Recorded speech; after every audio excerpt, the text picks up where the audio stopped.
So a 3 nanocoulomb charge is initially at rest, a distance of 10 cm from a positive 5 nanocoulomb charge fixed at the origin. Naturally, the force accelerates the 3 nanocoulomb charge away from 5 nanocoulomb charge, which eventually reaching 15 cm. So what will be the work done by the field between the 2 points? What is the change in the potential energy of the system from initial point to the final point? And how much kinetic energy does the 3 nanocoulomb charge have at the final point? So, para malaman natin yan, syempre isa-isa muna natin isolve. So, for this one, ang tinatanong po ay ang work done by the electric field. So, we are going to use this equation, no? Q, so wala po siyang sign. Kasi pag may sign or may negative, or sabihin natin positive to, pero kung negative po ito, ibig sabihin work done against the field naman po yun.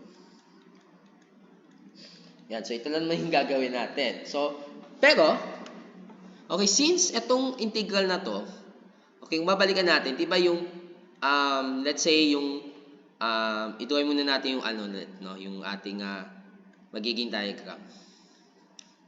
Okay, so ito yung ating, let's say, ito yung fixed charge na 5 nanocoulomb. Ayan. Then there's another charge here, no? At this point, let's say at point A, so positive din to na 3 nanocoulomb. Ayan. So may distance po yan na 10 cm. Then suddenly, due to the nature, no, between these two light charges, so it will repel. So mapupunta na siya dito. Ayan. Okay? So, let's say point B. Ayan. Then, ang layo na po ng nung 3 nanocoulomb charge from 5 nanocoulomb ay naging 15 cm. Ayan.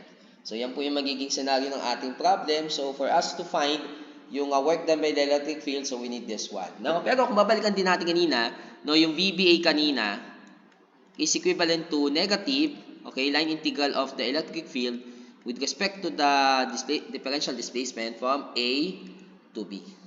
Ayan. So, from A to B, so ito po siya. So, ibig sabihin, so para makuha mo yung work done by the electric field, ang gagawin mo lang, Q times negative VBA. Ayan. So, yun lang yung gagawin natin, guys. So, magiging negative po ito. Ayan. So ngayon, kunin na po natin yung magiging potential muna. So para makuha na natin itong work done. So ang Q natin is, siyempre, ang gagamitin po natin dahil work done, so yung itong 5 nanocoulomb. So yun ang kailangan natin. So 5, ayan, nanocoulomb. Okay? Pagkatapos, kunin natin yung equation para sa VBA. So ang VBA natin, so ang may ginawa natin kanina nun no? So which is equal nga po sa, so since ito po ay potential po nung 3 nanocoulomb from A to B, so ang gagawin natin ay yung K, tapos yung ang gagamitin nating charge dito ay 3 nanocoulomb, no? Tapos over R. Ayan, so yun po yung gagawin natin, no? Yung R, syempre, meron tayong dalawang R dito, meron tayong RA, tapos RB naman. Okay? So, RA and RB. Tapos, yung K, pasok na natin. So, since ang ating formula nga po ng VBA, sige, teka lang, ayusin ko lang. Yan, ang formula pala is since VBA na nga pala to. No? So, ang formula lang naman niya, so, will be, ayun yung K, tapos yung Q, tapos 1 over R, B minus 1 over RA.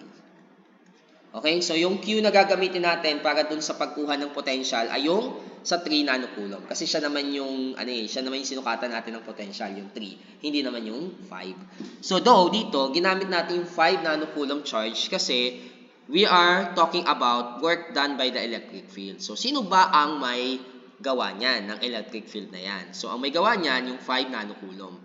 So that's why, yun nga, magaan itong si 3, so madali niya pong maitutulak. Okay? Kumbaga parang isipin natin, no, yung charge parang mass lang. Okay? So mass na parang pwedeng baguhin ang position. Okay? So ito, alamin na natin to. Ang K natin will be 9 times 10 raised to 9.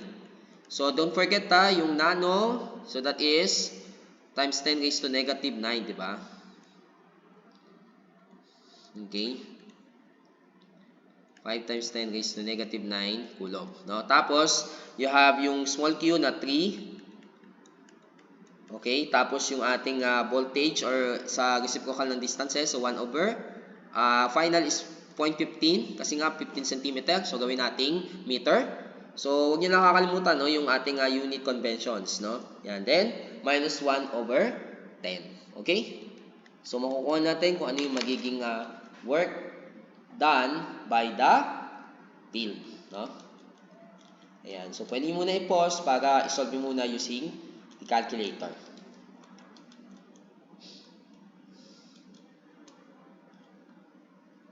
So, ang makukuha natin will become positive. Ayun, 4.5 times 10 raised to negative 7 joules. Okay? So, we're in. Ang nangyari, dahil work done by the, by the field, so ibig sabihin, yung work done by the external force is baliktad naman, so magiging in reverse or in opposite ng work done by the field, no? Yung work against the field, no? So positive 4.5 times 10 raised to negative 7 joules. Okay? Ngayon, for our next problem pa, no, under problem number 1, so okay. So, what is the change in the potential energy of the system from initial point to final point? Since ang ating initial point nga po is A, tapos ang ating final is B, so what you are going to do, so para makuha yung yung potential energy, so what you are going to do is, ano ba yung potential energy ng from initial to final, so from A to B. So, okay, ang magiging sagot lang naman natin will be yung negative work done by the electric field, no? So, balikan natin yung kanina, no? Work done by the electric field ba yun?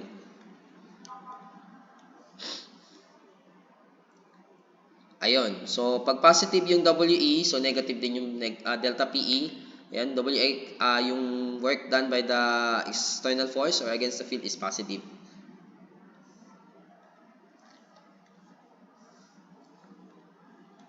So, dito, para makuha natin to, so ini-negative lang natin yung nakuha natin kanina.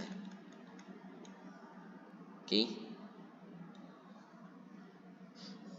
Teka, computing ko nga agad, no? So, ano ba yung kanina? Ayun, ayun, times 10 raised to negative 7 joules. Okay? Then, pagdating naman sa kanyang kinetic energy, no? Kinetic energy at point B. So, dahil yung ating kinetic energy at point A is 0, no? So, take note at rest. So, ang kinetic energy mo dyan ay 0. Okay? So, meanwhile, dun sa pinalipatan niyang point na point B, so, magiging positive po siya. So, magiging positive 4.5 times 10 raised to negative 7 joules. Okay? So, ganun lang naman po ang gagawin kapag alamin natin yung work done. So, tandaan nyo lang po kung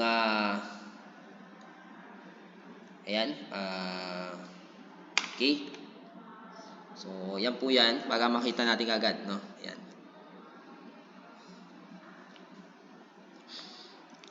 Sige, next tayo. So, dito tayo sa ating problem number 2, no? So, sa ating problem number 2 naman, so given the non-uniform electric field, y I hat plus xj hat plus 2k hat volt per meter. Determine the work expanded and the potential difference in carrying a charge of 2 coulombs along the straight line path from B 101 to A 0.8, 0.6, and 1. Okay, so dahil ang ating system, ang ating coordinate system ay naka 3-dimensional, so we are going to consider x, y, and z. No? And then, pagdating naman doon sa work na kailangan natin alamin, dapat po yan ay against the field. Okay? Since dyan po natin pagbabasehan yung potential or yung potential difference. So, for this one, alamin natin yung work done by the external force. So, yung formula natin na negative Q, tapos, since ang ating dito is from B, capital B, to capital A. So, yan pong gagawin natin. No?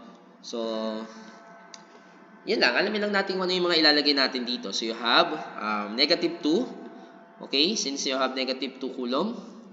Tapos, integral B to A. So, yung ating yi hat plus xj hat plus 2k hat. No? yung ating electric field. Then pagdating naman sa DL, so you will have dxi hat plus dyj hat plus dzk hat, no? Yan. So idadot product lang natin yan. So okay, sige, gawin na natin ang dot product. So negative 2 tapos yan from B to A. So magiging y dx plus x dy, ayan, plus 2dz. Ayan. So ngayon, ang problema na lang natin, so itong y nakatabi ng dx, kailangan mapalitan natin siya in terms of x, no? Then yung x nakatabi ng dy, kailangan mapalitan natin siya in terms of y. So hindi po pwede na parang gagawin natin, since integral naman to, so we will treat them as constant. So hindi po ganun ang gagawin natin. So kailangan papalitan natin sila in terms of the variable na katabi o yung variable na meron dun sa katabi nilang differential. Okay, so kung dx man yan, dapat puro x ang integrate natin. Kung y, dapat puro dy. Or kung dy man yan, dapat puro y. Kung dz man yan, dapat puro z. Okay, so what we're going to do is, gagamit tayo ng two-point form, no, dun sa pagkuha ng equation of the line o ng slope. So wherein you have b, okay, from 1, 0, 1 as the origin point to the final point na 0.8, then 0.6 at 1. Okay, so ang gagawin lang natin, so y minus y sub b over x minus x sub b. So ginamit natin yung b as the initial point, then ang final point yung a, ya minus yb over xa minus xb. Okay, so ngayon, let's do the yung y minus, so you have 0, okay, 0 yung y sa b, tapos sa x naman 1. Tapos dito naman you have 0.6 minus 0, tapos 0.8 minus 1. Okay, so ngayon kung isolve natin to, yung y, so you will get y is equal to negative 3 times x minus 1. Then sa y naman, so you will get, or yung x naman, you will get, dapat negative y over 3 plus 1. Okay?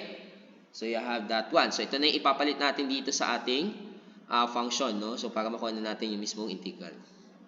So work done by the external force is negative 2. Then, ang gagawin natin ay i-divide natin or hatiin natin or i-distribute yung integral. So, you have this one, dx. So, ito na po yung ating, yung y. So, take note yung y naging, again naging negative 3 times x minus 1 because of this. Okay? Meanwhile, yung sa may naman, yung sa may y naman, so you have integral of, so you have x, so you have negative y over 3. So lagyan lang natin ng parenthesis. Yan, so ito yan.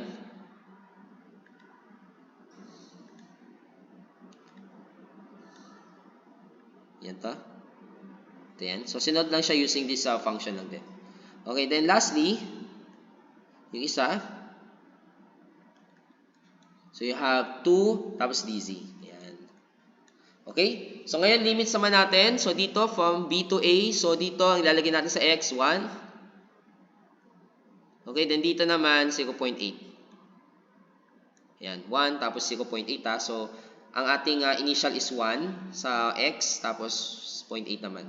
Then dito from 0 to 0.6 naman. At dito from 1 to 1. At dahil parehas 1 po yung limit sa may z, so pwede na po natin siyang i-cancel. Magiging 0 lang din yan, no?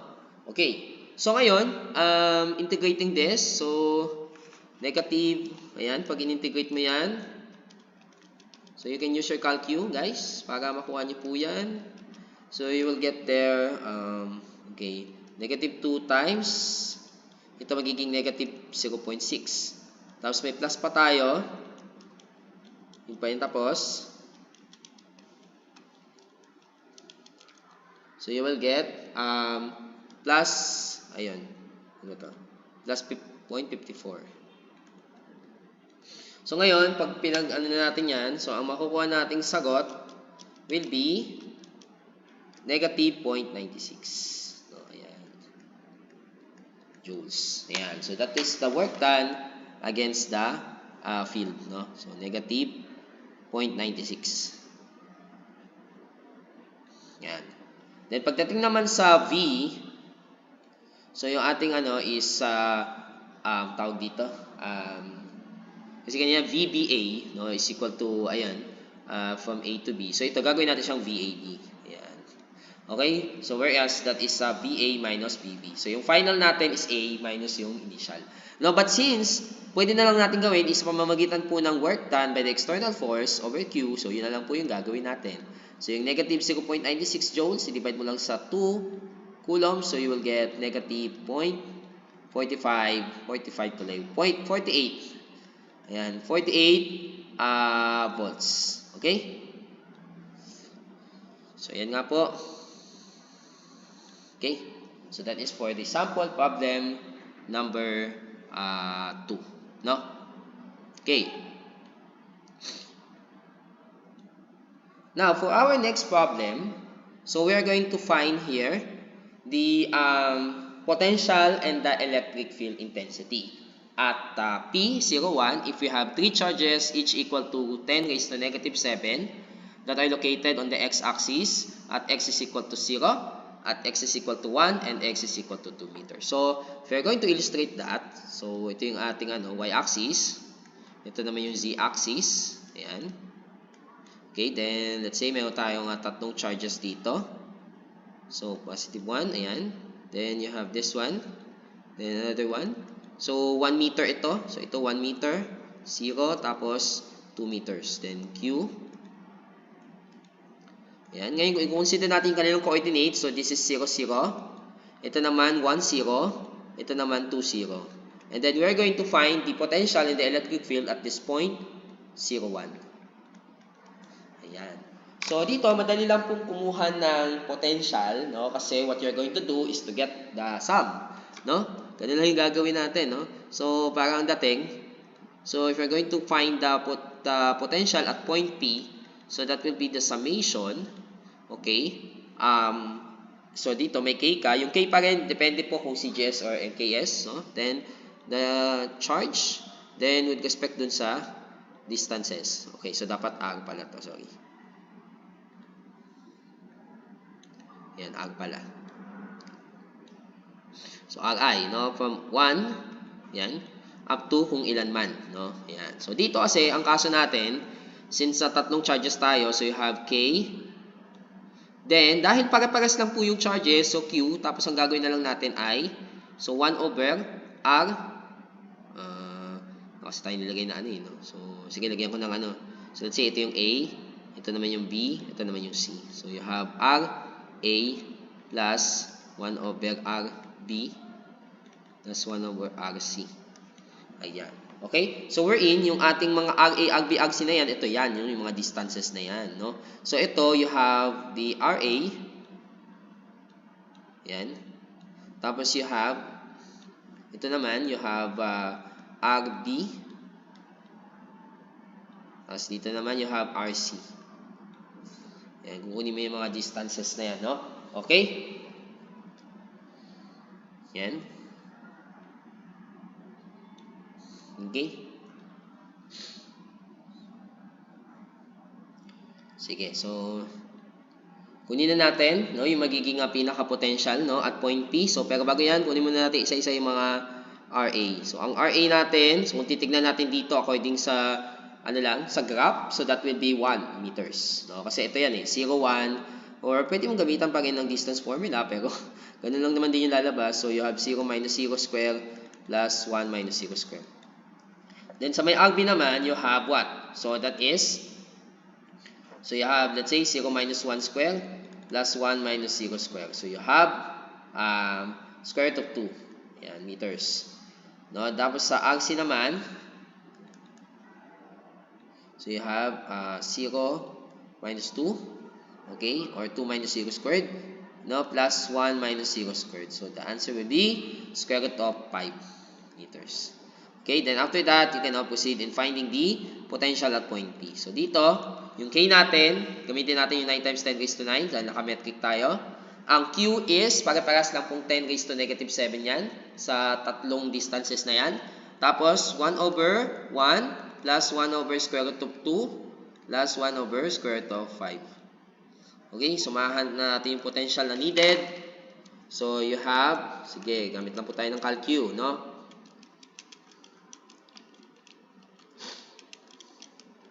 Okay.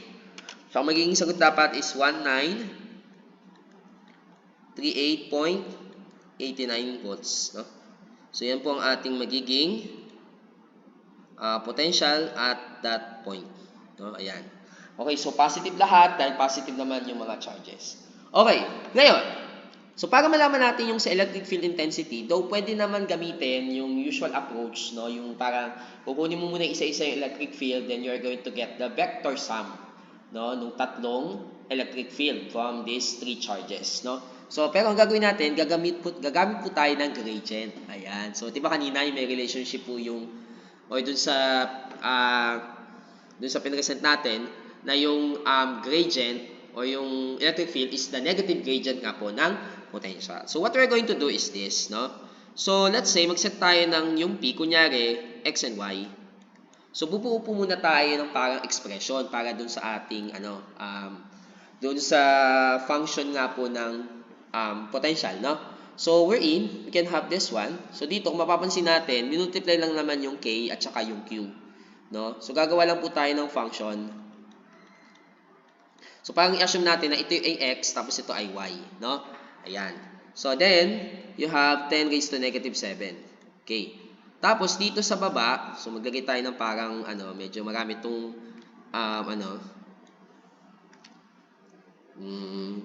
tawag din, bracket. So, bracket tayo. So, maglagay tayo. So, yung una, you have 1 over. So, kung kunin mo yung distance ng X and XY, at saka ng 0, 0. So, ang magiging mo is x squared plus y squared tapos raised to 1/2. Ayan.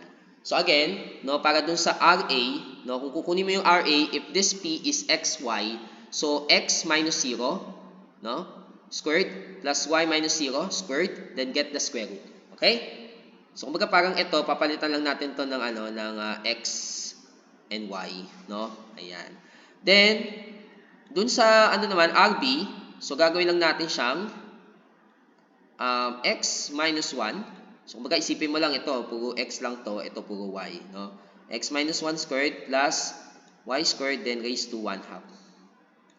And then plus, lastly, no, you have x minus 2, ayan, squared plus y squared, ayan, raised to 1/2. Okay? So, yan po yung ating magiging function ng ating BP. So, anong potential? No? At XY, no? Given these three charges, no? So, to make it summarize, no? Yung BP, again, so, 9 times 10 raised to 9. Then, 10 raised to negative 7. Tapos, you have this one, 1 over, ayan, tawag dito, x squared plus y squared raised to 1/2, no, plus ayan, x squared or x, sige, teka. So, dapat minultiply na pala natin to, no? Sige, so try na nga natin to i-multiply. 9 times 10 raised to 9 times 10 raised to negative 7. Ano ba magiging answer nito? So, that will be 900. Ayan. Dito lang natin, guys, no? 900 na to. So, 900, tapos, since kanina, 1 over quantity x squared plus y squared raised to 1/2, so let's make it x squared plus y squared raised to negative 1/2. And then, ganun lang din yung gagawin ng iba. So, x minus 1 squared plus y squared raised to negative 1/2. Tapos, lastly, okay? Yan, tapos, raised to negative 1/2. Okay? So, yan ang ating magiging equation or function para dun sa potential. And since sabi ng ating electric field intensity, so yun nga, negative gradient nga po ng potential. So, at point P. Ayan. So, we're in. Dahil ang meron lang naman dito is in terms of x and y lang. So, pwedeng hindi na natin or hindi na natin isasama yung partial derivative with respect to z, then multiplied by k hat, no? Okay, so dahil wala naman po tayo nakikitang dito, z dito sa ating function. So, pwede na po natin siyang i-disregard. Ayan, disregard na natin. Okay? So, ito na. So, kung isa-isahin muna natin, guys, no? Kukunin natin yung partial derivative po ng V, so kasi ito magiging ano ito eh, nagiging, sige, so negative, this one,